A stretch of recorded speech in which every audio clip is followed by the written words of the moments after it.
오늘 말씀의 주제를 한마디로 얘기하면 따라해 볼까요? 삶은 어디서 오나? 우리의 삶이 어디서부터 시작되냐는 겁니다. 그리고 생명은 어디서부터 오느냐, 이게 오늘 말씀입니다. 성소의 문지방 밑에서 물이 나왔다, 이렇게 얘기합니다. 이 성소 문지방 밑은 어디를 얘기하느냐? 우리 함께 계시록 22장 한번 찾아보겠습니다. 계시록 22장 1절로 2절.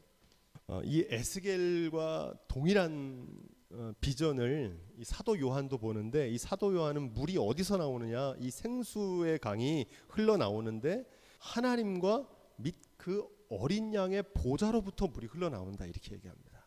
그래서 여기서 생명이 흘러나와가지고 실과를 맺히고 만국을 소송하기 위해서, 이 소송한다는 말은 살린다는 말이거든요. 하나님께서 만국을 새롭게 하는데 그 역사가 어디서부터 시작되느냐?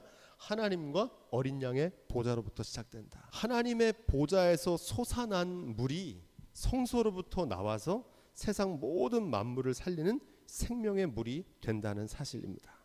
물이 제단 남쪽으로 흘러가지고 문으로 나간다, 이렇게 얘기합니다. 여기서 말하는 이 제단이 중요한데, 이 제단은 뭘 얘기하는 겁니까? 번제단을 얘기하는 겁니다. 기억하시죠? 번제단.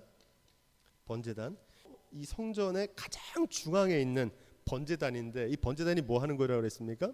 제물을 잡아 피를 뿌려가지고 하나님께 드리는, 짐승을 태워드리는, 그것이 바로 번제단입니다. 이 번제단은 뭘 의미한다고 그랬습니까? 어린 양 예수 그리스도의 대속, 어린 양 예수 그리스도의 대속을 의미합니다.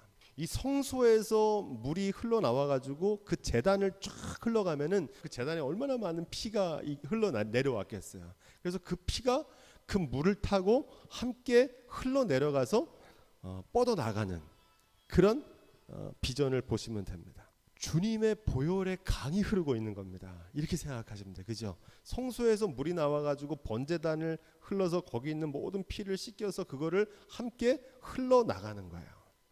그러니까 한마디로 이 강이, 생명의 강이 어떤 강입니까? 보혈의 강이 되죠. 예전에 영화 벤허라고 기억하세요? 벤허, 주다 벤허. 예. 거기 보면 마지막 장면에 예수님 십자가에 달려 죽으시는 순간에 천둥이 치고 비가 내리면서 그 십자가에 있는 예수님의 보혈이 물과 함께 흘러내려옵니다. 그래서 그 밑에 있었던 벤허의 어머니와 여동생이 나병이 치유받는 그런 장면 기억하시죠? 그러니까 오늘 말씀이 바로 그 모습을 떠올리시면 됩니다. 은혜의 강, 주님의 보혈의 강이 흘러서 이 땅에 있는 모든 사람들의 더러운 죄악들을 씻으시고 치유하시는 줄로 믿습니다. 우리의 죄가 주홍 같을지라도 눈과 같이 희게 하시는 역사를 이루신다는 거예요. 이 생명의 강을 통해서. 세상에 용서받지 못할 죄는 없다고 말씀드렸죠. 왜냐하면 우리의 죄가 가벼워서가 아니고, 우리의 죄는 죽어 마땅하지만 주님의 은혜와 그 보혈의 능력이 더 크기 때문에 우리의 모든 죄악을 깨끗이 씻기시는 줄로 믿습니다. 그 강이 흘러가는 모습을 기록하는데 1,000척을 청량하면서 나아갑니다. 근데 1,000척은 약 450m 정도 되거든요. 이 1,000척을 청량한 후에 보니까 물이 어디까지 와요? 처음에는 발목 정도 오다가 그 다음에 또 1,000척을 가니까 그 다음에 어디까지 와요? 네, 무릎까지 오고, 그 다음에는 어디까지 옵니까? 그 다음엔 허리까지 차다가 나중에는 창일하게 되어가지고 더 깊어져가지고 사람이 건너지 못할 강이 됐다는 거예요. 여기서 중요한 말씀은 사람이 능히 건너지 못할 강이 됐다는 거예요. 여기 어떤 의미가 있냐면 하나님의 은혜, 하나님의 사랑은 측량할 수 없는 사랑인 줄로 믿습니다. 그러니까 측량할 수 없다는 거예요. 사람이 건너지 못한다는 말은 그런 말입니다. 바울은 로마서 11장 33절로 36절에 뭐라고 말씀하냐면 이렇게 되어 있습니다. 깊도다 하나님의 지혜와 지식에 부요하며. 하나님의 지식과 부요함이 깊다는 거예요. 오늘 말씀에 나오는 것처럼. 그러니까 우리가 측량할 수 없고 건널 수 없다는 겁니다. 그의 판단은 측량치 못할 것이며 그의 길은 찾지 못할 것이로다. 만물이 주에게서 나오고 주로 말미암아 돌아 감이라. 영광이 그에게 세세에 있을지어다. 이렇게 바울이 고백합니다. 그러니까 하나님의 은혜와 하나님의 사랑은 측량할 수 없다는 겁니다. 우리가 하나님을 경외한다는 말은 나의 지식과 나의 경험, 나의 판단으로 하나님을 측량할 수 없다는 겁니다. 내가 하나님을 다 알 수 있다고 생각하는 걸 뭐라고 그러냐면 그걸 교만이라고 그럽니다. 하나님 같이 되는 거. 어떤 분이 이런 얘기를 하더라고요. 이해할 수 없는 하나님을 나는 안 믿는다 이렇게 얘기하더라고요. 하나님 믿긴 믿는데 내가 이해하는 만큼만. 예를 들면 큰 사고가 나고 고통스러운 문제가 있을 때 왜 이런 일이 벌어졌을까? 하나님 왜 이런 일을 하실까? 그렇게 믿어지지 않는 하나님 자기 안 믿겠다 이렇게 얘기합니다. 또 어떤 분은 나는 하나님 믿긴 믿는데 내 방식대로 믿겠다는 거야. 내 방식대로. 내가 예배하고 싶으면 예배하고 예배하기 싫으면 안 하고 내가 산에 가서 예배를 드리든 교회에서 예배를 드리든 내 삶으로 예배 드리면 되는 거지 내 방식대로 믿겠다는 겁니다. 여러분 이게 신앙이 있는 것 같지만 사실은 이것은 하나님을 믿는 믿음이 아닙니다. 이런 신앙을 뭐라고 그러냐면 우상숭배라고 그럽니다. 내 멋대로 믿는 거예요. 내가 믿고 싶은 것만 믿는 거예요. 우리의 믿음은 하나님의 말씀대로 하나님의 뜻대로 믿는 믿음이 돼야 될 줄로 믿습니다. 인간의 한계를 아는 것 이것이 우리의 신앙의 출발점인 줄로 믿습니다. 우리의 신앙은 거기 있는 거예요. 여러분 생각해 보세요. 허리까지 왔는데 믿음이 무슨 필요합니까? 그냥 내가 뚜벅뚜벅 걸어가면 되지. 하지만 믿음은 언제 필요하냐면 물이 내 키를 넘는 거예요. 내가 감당할 수 없는 나의 한계를 넘는 삶의 문제를 만났을 때 우리가 비로소 하나님을 찾게 되고 하나님을 만나게 되고 믿음이 필요하게 되는 줄로 믿습니다. 믿음은요 보이는 걸 믿는 게 아닙니다. 여러분 보이는데 믿음이 뭘 필요합니까? 그냥 보이는데. 믿음은 언제 필요한 거냐면 보이지 않는 거. 하나님이 하시는 일, 하나님이 안 보이시잖아요. 하지만 하나님께서 역사하시고 살아계신다는 것을 믿기 때문에 우리의 지식과 판단을 뛰어넘는 거예요. 측량할 수 없는 하나님의 은혜를 믿는 믿음이 있기를 주님의 이름으로 축원드립니다. 6절로 8절 이 물이 단순히 강만 되는 게 아니라 이게 어디로 흘러가요? 바다로 흘러가는데 그 바다의 물이 소송하게 될 거다. 새로워질 거라는 겁니다. 살아날 거라는 거예요. 여기서 말하는 이 바다가 어디냐? 이 바다는 어디냐면 사해라고 하는 바다입니다. 사해. 죽음의 바다라고 하는데 이 바다는 갇혀 있어가지고 물은 물인데 어떤 물입니까? 죽은 물이에요. 그래서 사해입니다. 어떤 생명도 살 수 없어요. 그런데 그 성소로부터 흘러나오는 물이 강을 이뤄서 결국 어디로 가냐? 이 바다, 사해 바다로 흘러 들어가 가지고 이 바다의 물이 어떻게 된다는 거예요? 살아난다는 거야. 이게 에스겔이 전하는 비전입니다. 죽음의 바다, 죽을 수밖에 없는 죽음을 살리는 생명의 강이 된다는 사실입니다. 할렐루야. 생명의 강. 죽음에서 생명으로 살리는 강이 된다는 거예요. 이 성소에 흘러나오는 물이. 요한복음 7장 37절부터 39절에 보면은 이 물에 관한 말씀이 나오는데 우리 함께 찾아보겠습니다. 누구든지 목마르거든 내게로 와서 마셔라. 나를 믿는 자는 성경의 이름같이 그 배에서 생수의 강이 흘러넘치게 하겠다. 예수님이 이렇게 말씀하십니다.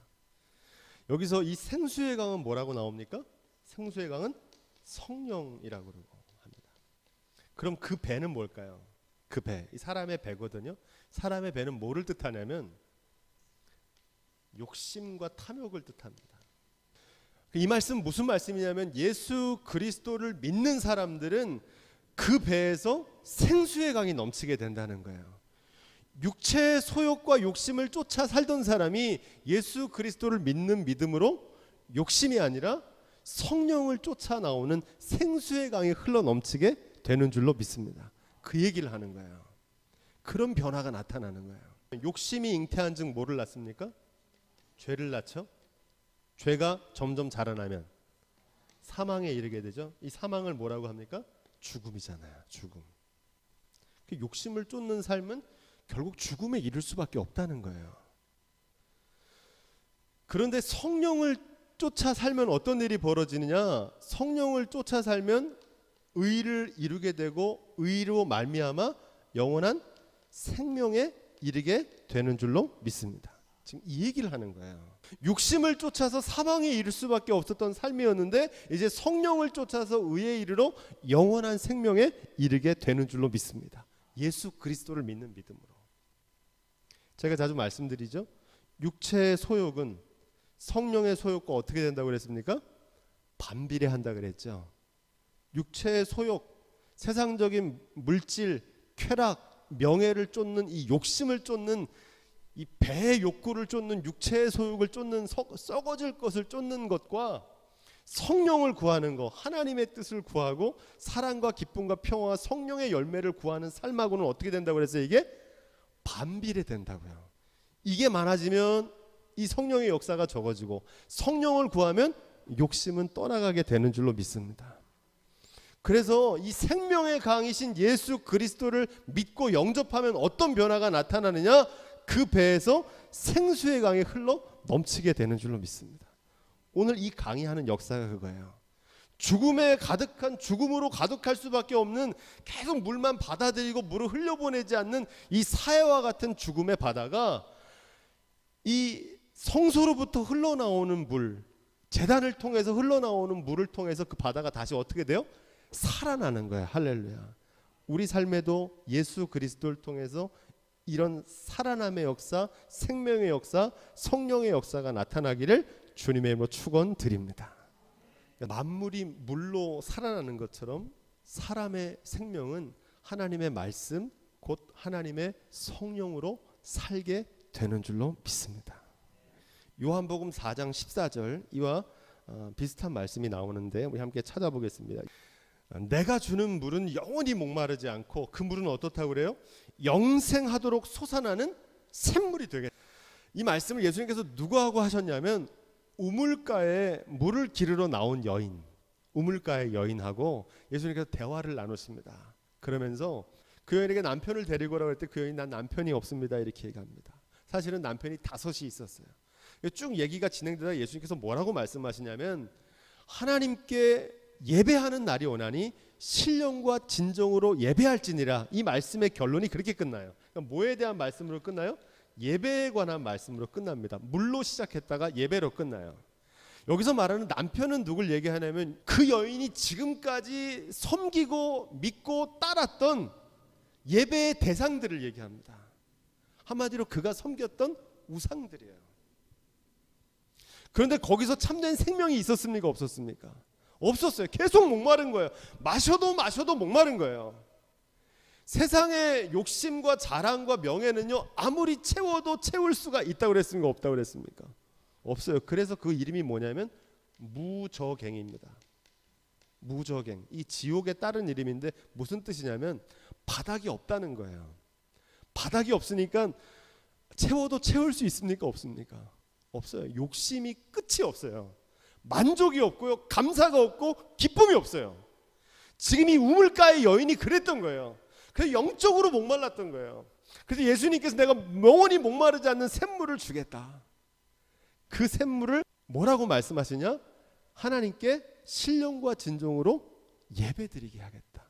진정한 예배의 대상자를 만날 때 그녀의 목마름이, 영적인 목마름이 회복될 줄로 믿습니다. 진정한 예배에서 삶이 나오게 되는 줄로 믿습니다. 잠언서 4장 23절에 보면 무릇 지킬 만한 것보다 더욱 내 마음을 지키라. 생명의 근원이 이에서 남이니라. 생명의 근원이 어디서 난다는 거예요? 마음에서, 우리 영혼에서 나오는 거예요. 그래서 내 영혼이 잘된 같이 범사가 잘되고 강건하는 거지, 내가 강건해지고 범사가 잘되면 내 마음이 행복해지고 평안해지는 게 아니라는 거예요. 이 순서가 중요한 겁니다. 먼저 그 나라와 그 의를 구하시기를 주님의 이름으로 축원드립니다. 그래서 예배가 중요한 거예요. 제가 예배에 대한 강조를 많이 했더니 교회 비판하기 좋아하는 사람들이 이 예배만 너무 강조한다고 그러더라고요. 근데 이 예배는 뭐냐면요, 우상숭배하고 예배하고 겉모습은 똑같습니다. 그죠? 금송아지를 만들어 놓고 이것이 너의 신이다 이렇게 얘기하잖아요. 그 금송아지를 뭐라고 믿었냐면 그걸 여호와 하나님이라고 믿었던 거예요. 그게 우상숭배입니다. 하나님을 안 믿는 게 아니라 하나님을 어떻게 믿는 거예요? 잘못 믿는 거예요. 우리가 경계해야 될 것은 이 우상숭배를 경계해야 됩니다. 하나님을 잘못 믿는 거. 그런데 우리가 지금 여기서 말하는 예배는 어떤 예배입니까? 하나님을 경배하고 경외하는 예배인 줄로 믿습니다. 이 예배가 회복되어야 된다고요. 어디서든지, 교회에서든지 교회 밖에서든지 나의 가정에서든지 일터에서든지 하나님과의 예배, 하나님과의 관계, 거기서 우리의 삶이 나오기 때문에 그래요. 그래서 예배가 중요한 거예요. 교회에서 드리는 예배만 얘기하는 게 아니에요. 우리의 예배로부터 우리의 참된 삶이 흘러나오는 줄로 믿습니다. 이게 생명의 강이에요. 오늘 이 말씀은 이 물이 흘러나와가지고 어떤 역사가 나타나냐면은 강물이 이르는 곳마다 번성하는 거예요. 생물이 살아나고 고기가 심이 많아지고 또 강 좌우가에는 각종 먹을 실과가 자라고 그 잎이 시들지 아니하고 실과가 끊이지 않고 먹을만 하고 그 잎사귀가 약재료가 된다는 겁니다. 이 생명의 역사가 만물이 소생하는 역사가 어디로부터 나온다는 겁니까? 성소로부터 나온다는 거예요.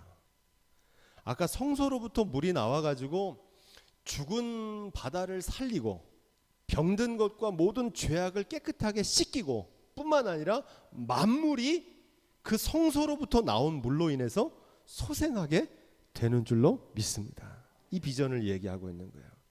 여러분 생명은 어디서부터 오냐면 생명은 그 물로 성소로 말미암아 나오는 줄로 믿습니다. 제가 얼마 전에 그 다큐멘터리 하나를 봤는데 우리의 지구라고 하는 제목입니다. 우리의 지구. Our Planet이라고 하는 제목으로 만든 다큐멘터리 영화인데 그 핵심 내용은 이런 겁니다. 지구의 생태계가 모든 자연 만물이 서로 연결돼 있다는 거, 생명이 순환한다는 거거든요. 그러면서 결론은 이 생태계가 이 아름다운 지구의 생명체가 위기에 놓여 있다는 거예요. 많이 들어보셨죠? 지금 지구 온난화로 인해 가지고 극지방의 얼음이 녹아내리고 아마존과 같은 열대 우림들, 산소를 공급하는 그 우림들이 파괴되어 가는 모습들을 보면서 생명의 위기가 온 이유를 뭐라고 얘기하냐면 인간의 탐욕, 욕심과 오만 때문에 그렇다는 겁니다. 그 다큐멘터리 내용 중에서 영어로 되어 있는데 어떤 단어가 나오냐면 이 극지방, 인간의 손이 닿지 않는 극지방을 뭐라고 얘기하냐면 생추어리다 이렇게 얘기하면 생추어리. 이것은 생추어리다. 이 생추어리가 무슨 뜻이냐면 성소라는 뜻이에요. 오늘 우리가 읽은 말씀이 뭡니까? 어디서부터 물이 나와요? 성소로부터 물이 나오거든요. 이 다큐멘터리 작가가 이거를 은유적으로 얘기하는 거예요. 성소는 뭐냐면 성역이라고도 합니다.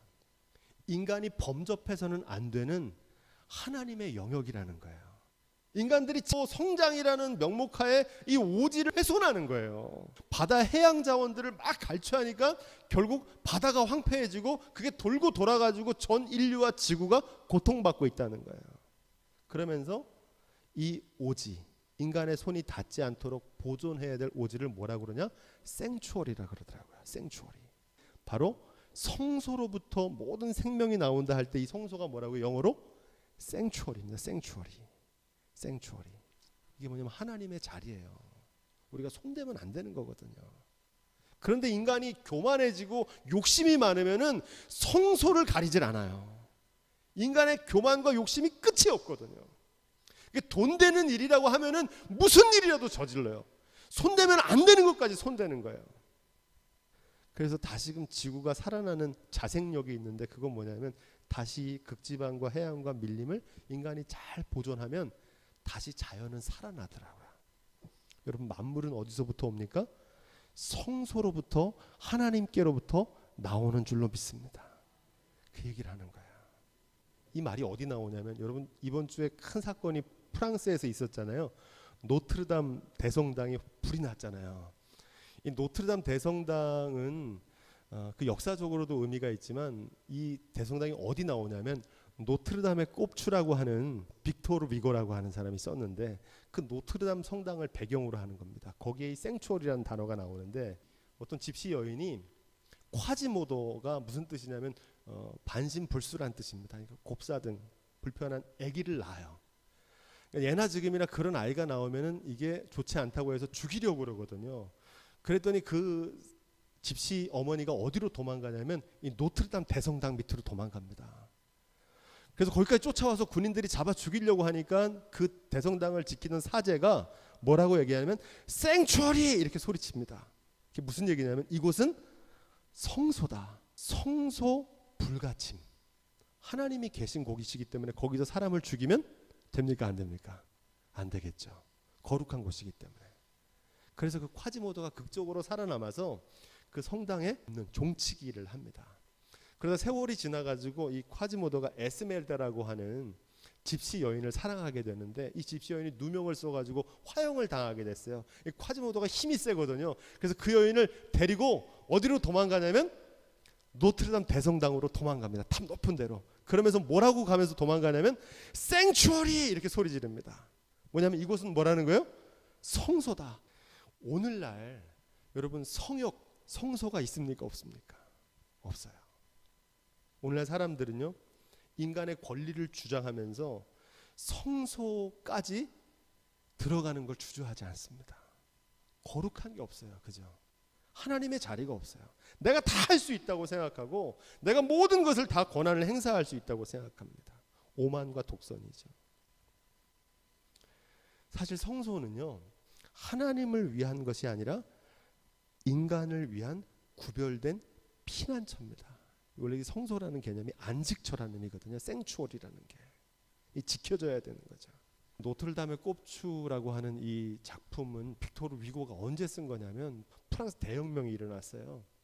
민주적으로는 발전했는데 그때 어떤 일이 있었냐면 교회도 그때 부패를 많이 했기 때문에 어떤 사람들이 이 성당 대성당에 들어가가지고 그걸 다 때려 부셨어요. 왜냐하면 그때 당시에 교회가 교회다운 역할을 못하니까 반기독교적인 감정이 있어가지고 이 성전을 다 때려 부셨거든요. 이 빅토르 위고가 이 작품을 쓴 이유가 뭐냐면은 바로 이 노트르담 성당을 복원해야 된다는 겁니다. 그 마음으로 썼어요. 그래서 이 책이 2장에 걸쳐서 이 성당, 노트르담 성당이 어떤 유래가 있고 어떤 장식이 있고 얼마나 귀한지 왜 그걸 썼겠습니까? 빅토르 위고는 성당을 다시 짓는 데 목적이 있었던 게 아니라 뭘 회복하고 싶었던 거예요? 성소. 콰지모도와 같은 그리고 에스메랄다와 같은 사회적인 약자들이 피신할 수 있는 안식처, 영혼의 성소가 회복되기를 바랬던 거야. 그래서 그 성당이 회복됐어요. 근데 지금 갑자기 오늘날 화재로 또 오늘 이런 일을 겪은 겁니다. 그래서 지금 프랑스가 난리가 난 거야. 바라기는 우리의 삶의 성소, 우리의 마음의 성소가 회복될 수 있기를 주님의 이름으로 축원드립니다. 11절에 보니까 그 진펄과 개펄은 소송되지 못하고 뭐가 된다고 그래요? 소금 땅이 될 거다 이렇게 얘기합니다. 여기 아주 중요한 말씀이 있어요. 지금 이 성소로부터 모든 물이 흘러나와가지고 강물도 새로워지고 풀도 새로워지고 심지어 죽은 사해도 살아나는데 진펄과 개펄은 그냥 소금 땅으로 죽음의 땅으로 남아있을 거라는 겁니다. 이게 무슨 얘기입니까? 이게 아주 중요한 의미가 담겨져 있는데 하나님의 심판과 구원의 양면성이 있다고 제가 말씀드렸죠. 물이 흘러 들어가는 곳은 살아나고 물이 흘러 들어가지 않는 곳은 어떻게 됩니까? 죽는다는 거예요. 아무리 하늘로부터 세찬 비가 와도 항아리 뚜껑이 닫혀져 있으면 그 속에 물 한 방울 들어갑니까? 못 들어갑니까? 못 들어가잖아요. 아무리 하나님께서 강력한 은혜를 쏟아 부어주셔도 내가 마음의 문을 닫고 있으면 은혜를 받을 수가 없는 거예요. 하나님의 성령의 역사, 부흥의 역사가 막 교회에서 나타나는데 본인만 은혜 못 받는 사람이 있을 수 있어요. 왜? 마음의 문을 닫혀 있거든요. 우리가 잘 아는 성화 중에서 예수님께서 문 밖에서 두드리고 계시는 장면 있잖아요. 문 밖에서 두드리시고 불을 탁 들고. 근데 거긴 뭐가 없다고 그랬어요? 그 문에는 문고리가 없다고 그랬죠. 그 문은 밖에서 여는 문이 아니라 안에서 열어야 주님께서 들어오셔서 좌정하사 다스리시고 먹고 마시는 역사가 나타나게 될 줄로 믿습니다. 다단원 사람을 치유할 수 있는 방법은 없어요. 제가 제 책의 제목에도 한 꼭지를 달았는데 예수님도 어쩔 수 없는 사람들이 있어요. 여러분, 심판이 왜 있냐면 이런 사람들 때문에 심판이 있는 거예요.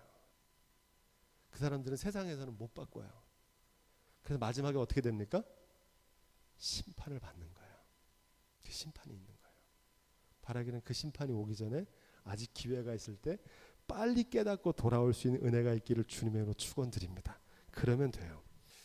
이제 이스라엘 백성들에게 땅을 나눠주는 장면입니다. 마지막 48장도 이 말씀에서 이어지는데 땅은 하나님의 것이고 하나님께서 그 땅을 이스라엘 백성들에게 기업으로 주십니다. 근데 이 기업으로 주시는데 왜 주시냐? 맹세한 대로 주시겠다는 겁니다. 맹세한 대로. 그게 무슨 얘기냐면 이 땅은 노력해서 얻은 게 아니고 하나님이 약속대로 선물로 주신 땅인 줄로 믿습니다. 그래서 그 땅은 누구 땅이에요? 원래 하나님의 땅이고 우리는 그 땅을 관리하는 청지기인 줄로 믿습니다. 그래서 이걸 어떻게 나눠야 되냐? 피차 없이, 피차 없이라고 하는 말은 뭐냐면 하나님의 뜻대로 차별 없이 공평하게 나누어서 기업으로 선용하라는 겁니다. 내게 아니니까 네 거 내 거 가지고 싸울 필요 있습니까? 없습니까? 없어요. 그냥 필요한 만큼 공평하게 나누면 되는 겁니다. 땅은 하나님이 주신 것이기 때문에 침략하고 전쟁에서 빼앗는 게 아니에요. 땅은 하나님이 주신 것이기 때문에 이거를 쌓아두고 축적하거나 내 자식에게 세습해서 물려주면 되는 게 아닌 거예요. 이건 누구 거예요? 하나님의 것이기 때문에 우리가 잘 사용하고 어떻게 해야 됩니까? 잘 돌려드리면 돼요. 그 거룩한 청지기가 될 수 있기를 주님의 이름으로 부탁을 드립니다. 15절부터 20절. 이 땅의 지계는 이러하니라 그러면서 동서남북 그 땅의 경계를 하나님께서 말씀해 주십니다. 자, 여기서 중요한 말씀이 있는데 이 지계라고 하는 말은 뭐냐면 경계선이라는 겁니다. 경계선. 여러분, 경계선은 하나님이 땅을 주실 때 무제한으로 주신 게 아니라 제한을 두셨다는 거예요. 요만큼 가지라고 선을 주신 거예요. 경계선. 하나님 그어주신 만큼만 자기 땅이라는 겁니다. 경계선을 넘으면 안 된다는 거예요. 이건 뭐냐면 인간의 땅이 무한하지 않고 유한하다는 겁니다. 앞에서도 계속 얘기하지만 톨스토이가 쓴 단편 소설 중에 이런 제목이 있어요. 한번 따라해 보겠습니다. 사람에겐 얼마만큼 땅이 필요한가? 바흠이라는 농부가 아내하고 행복하게 살았어요. 근데 이 땅이 없으니까 이 땅 때문에 늘 안절부절했어요. 그래서 어떻게 하면 좀 더 넓은 땅을 얻을 수 있을까 고민하다가 어느 날 상인이 찾아와가지고 정보를 줍니다. 우리로 얘기하면 부동산 정보를 주는 거죠. 그래갖고 바시키르인들이 사는 땅 멀리 떨어져 있는데 그들에 가서 땅을 사면은 그들이 땅을 파는데 당시 돈으로 1000루블 얼마인지 모르는데 하여튼 그렇게 크지 않은 돈으로 하루 걸을 만큼의 땅을 준다는 거예요. 엄청난 땅을 가질 수 있다는 거예요. 그래서 그 바흠이 자기의 종을 데리고 그 땅을 사러 갑니다. 그래가지고 이 바흠이 아침 일찍부터 야 내가 이제 땅을 이제 얻을 수 있겠다 그래서 괭이 하나 들고 모퉁이마다 오늘 막 동서남북처럼 모퉁이마다 땅을 파가지고 나무를 세워놓으면 그 땅이 내 땅이 되는 거예요. 아침에 일찍 출발했어요. 땅을 가다 보니까 좀 더 좋은 땅이 있는 거예요. 오전이 지나고 해가 막 뉘엿뉘엿져. 근데 중요한 건 뭐냐면 그 땅을 언제까지만 돌아와야 되면 해가 지기 전까지 들어와야지 그 땅이 내 땅인 거예요. 열심히 돌아가는데 저쪽 언덕이 보니까 너무 좋아. 거길 돌아가다 보니까 시간이 점점 다다가 해가 뉘엿뉘엿 지고 있는 거예요. 그래서 있던 거 장화도 벗고 다 벗어던지고 괭이만 들고 열심히 쫓아갔어요. 그리고 잘 왔다고 탁 들어왔는데 그만 이 바함이 너무 힘들게 죽기 살기로 그 길을 했더니 입에 피를 쏟고 그 자리에서 죽었어요. 이 소설은 이렇게 끝납니다. 마지막 장면. 하인은 괭이로 바음의 무덤 머리에서 발끝까지의 치수대로 정확하게 3아르신, 1아르신은 70cm입니다. 그것이 그가 차지할 수 있는 땅의 전부였다. 그렇게 끝납니다. 여러분, 사람에게 얼마만큼의 땅이 필요하겠습니까? 이게 단순히 톨스토이가 쓴 단편 소설이 아닙니다. 마음만 얘기가 아니에요. 많은 사람들이 평생을 열심히 살아갑니다. 부동산이 나에게 생명을 줄 거라고 생각하고, 사실은 처음에 바음이 행복하게 살 때 마귀가 언니하고 그 바음의 아내가 나누는 얘기를 듣습니다. 그래서 땅만 있으면 행복할 거다 그렇게 생각하니까 사단이 그럼 내가 땅으로 너를 시험해야겠다는 그런 장면이 나와요. 땅을 사모하면 땅으로 무너뜨리고요, 물질을 사모하면은 물질로 무너지게 합니다. 누가? 사단이. 자기가 사랑하는 거로 미혹해요. 쾌락을 사모하면 쾌락으로 무너지게 합니다. 여러분, 자녀를 망치는 비법을 제가 알려드릴게요. 자녀를 망치는 비법은 애들이 해달라는 대로 다 해주면 됩니다. 애들이 해달라는 대로 다 해주면요, 애들이 망가져요. 여러분, 하나님께서, 세상의 부모도 그런데 하나님께서 거룩한 자녀들에게 달라는 대로 다 주실까요? 안 주세요. 달라는 대로 다 주는 건 누가 주는 거냐면, 이 욕심을 채우는 건 사단이 주는 거예요. 이걸 분별할 수 있어야 돼요. 사단에게 미혹받지 않으려면 어떻게 해야 됩니까? 지난번에 말씀드린 대로 쓰고 흩트고 하나님의 영광 위에 사용해야 돼. 할렐루야. 그러라고 주신 거예요. 속도 제한은 우리를 위해서 있는 것입니다. 하나님께서 지금 땅을 다 주지 않고 경계선을 지은 것은 저와 여러분들을 위해서 주신 줄로 믿습니다. 21절 23절에 보면 제비를 뽑아 너희 가운데 우거하는 외인들에게도 땅을 동일하게 나눠주라는 겁니다. 여기 말씀의 핵심은 뭐냐면 출애굽기 22장 21절에 보면은 이방인들에게도 똑같이 나눠주라는 거예요. 여러분, 유대인들만 구원이 임한 게 아니라 하나님의 구원은 유대인이나 헬라인이나 이방인에게도 동일하게 미치게 되는 줄로 믿습니다. 그렇죠?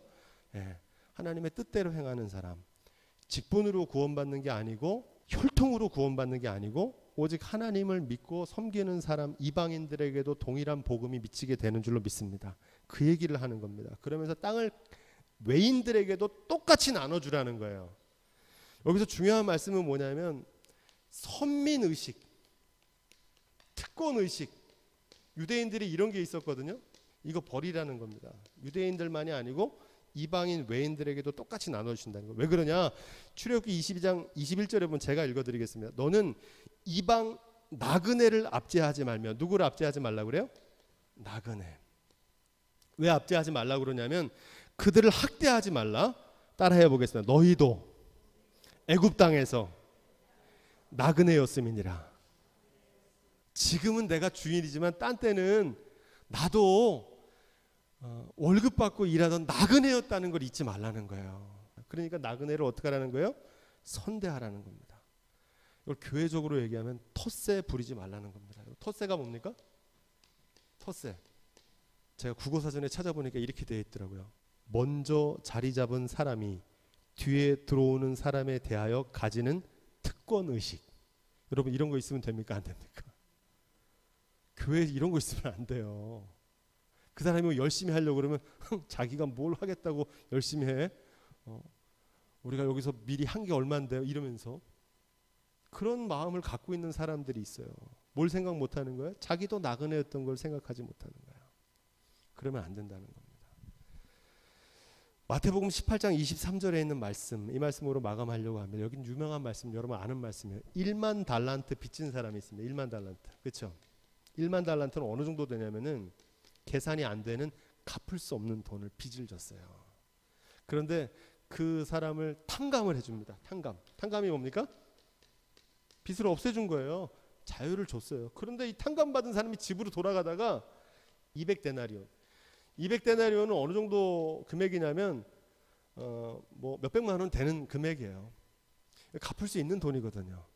근데 그 사람한테 멱살을 잡고서 내 돈 내놓으라고 법대로 너 가족들도 다 잡혀가게끔 하겠다는 거예요.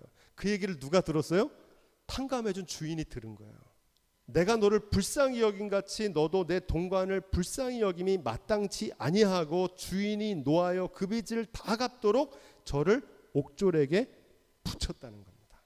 우리가 구원받은 것은 우리의 공로로 받은 것이 아니고 하나님의 은혜로 받은 것인 줄로 믿습니다. 땅도 마찬가지예요. 어떤 사람은 땅을 내가 수고해서 노력해서 운이 좋아서 얻었다고 생각하는데 사실 그게 아니고요. 하나님께서 그 땅 얻을 능력을 주신 줄로 믿습니다. 제가 우리 교회 건축할 때도 자주 얘기하죠. 이 건축은요, 우리가 한 게 아니에요. 우리가 물질을 들였고, 우리가 봉사했고, 우리가 헌신했고, 내가 앞장섰고, 그거 할 수 있는 능을 누가 주셨어요? 하나님이 주신 거예요. 공로가 아니고 하나님의 은혜로 주신 줄로 믿습니다.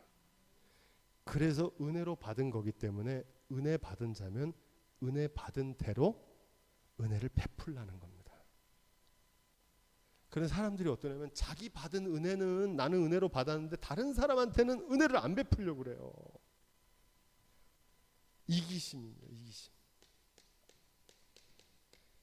배타심. 바라기는 저와 여러분들이 하나님의 은혜로 받은 대로 마땅히 은혜를 베풀 수 있기를 주님의 이름으로 축원드립니다. 기도하겠습니다.